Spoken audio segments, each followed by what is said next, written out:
आइए आज के वीडियो में मैं आप सबको बताने वाला हूं कि उत्सर्जन क्या है।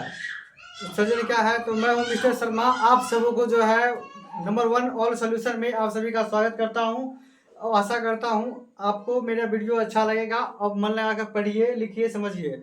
तो देखिए आज मैं आप सबको बताने वाला हूं कि उत्सर्जन क्या है, उत्सर्जन कैसे होता है। तो अभी जंतुओं में उत्सर्जन बता रहा हूं।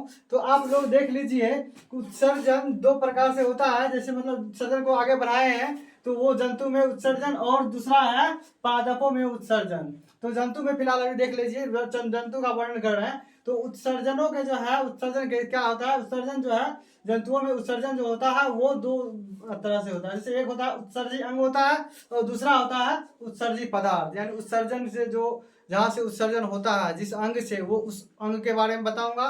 और उत्सर्जी जो पदार्थ होते हैं उस पदार्थ के बारे में बताने वाला हूँ। तो देखिए उत्सर्जी अंग क्या होता है। एक कोशिकीय जीव में जो होता है, एक कोशिकीय जीव में जो होता है उत्सर्जी अंग जो होता है वो उत्सर्जन जो होता है उसके शरीर के सतह से होता है। जैसे मैं यहाँ पर जैसे ले लीजिए इसको, जैसे ले लीजिए अमीबा।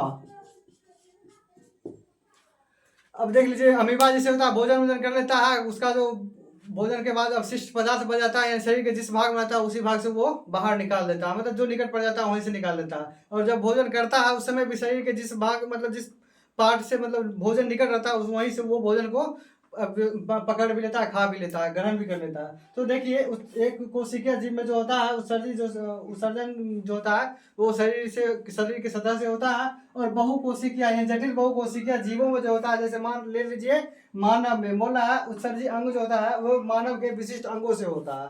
वो मानव जो होता है, मानव में जो उत्सर्जी अंग विशिष्ट अंग होता है। जैसे मान लीजिए मूत्र का बनना, यूरिया का मतलब यूरिन जो होता है वो बनना, मूत्र का बनना वो अंगों द्वारा होता है। जैसे बड़ा कह रहा है वृक्क, वृक्क जो होता है वृक्क में मूत्र का निर्माण होता है, बनता है, संचय होता है।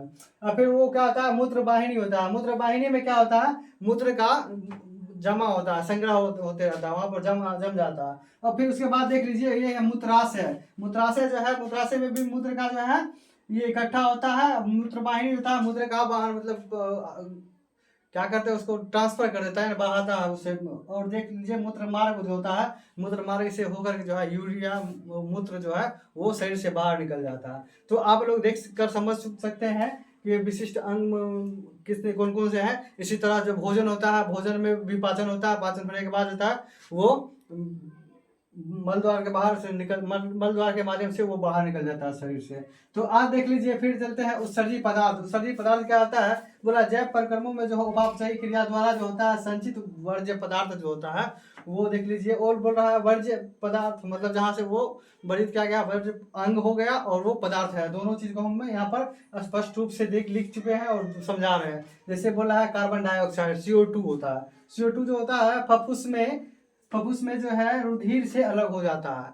CO2 जो होता है रुधिर में जो मिला हुआ रहता है वो अलग कहाँ से कहाँ होता है, तो वो होता है वो CO2 जो होता है वो फुफ्फुस में रुधिर से अलग होता है और वो आगे फिर जाता है। फिर वो नाइट्रोजन वर्ज्य पदार्थ को जो है वृक्क में जो है आधार, यानी कि उसमें जो होता है जैसे यूरिया हो गया, ये यूरिक अम्ल हो गया, ये सब जो होता है वो कहाँ अलग हो जाता है, ये वृक्क में जो छना करके जो है वो अलग हो जाता है, ठीक है। और निस्संदर मतलब वहीं पर जमा हो जाता है। और इसके बाद होता है ग्लूकोज। ग्लूकोज जो होता है वो चयनित है अवशोषण होने लगता है। और जो बाकी जो बच जाता है ग्लूकोज जो अगर पहले से जो ऑब्जर्व रहता है बचा हुआ रहता है उसको जो है वो पुनर्अवशोषण होने लगता है। जो अवशोषण करने के मतलब खींचने के बाद बच जाता है, यूज करने के बाद जो भी बचा हुआ रहता है उसको भी वो फिर अवशोषित कर लेता है और फिर पुनः उपयोग उसका कर लेता है। तो आज के वीडियो में बस इतना बता रहे हैं। अब फिर चलते हैं आप लोगों को लेकर के पादप में जो है वो मतलब पादप में उत्सर्जन कैसे होता है। तो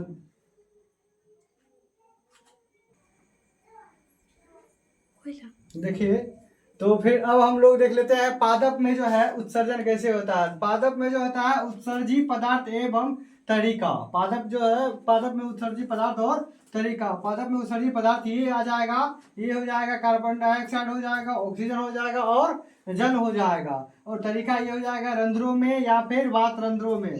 तो कार्बन डाइऑक्साइड जो होता है वात रंध्रों में और रंध्रों में दोनों में उत्सर्जन होता है। और ऑक्सीजन का भी दोनों में हो जाता है और जल का भी दोनों में हो जाता है। तो आज के वीडियो में बस इतना ही। अब फिर मिलते हैं आप लोगों से नेक्स्ट वीडियो में, तब तक के लिए आप सभी का धन्यवाद।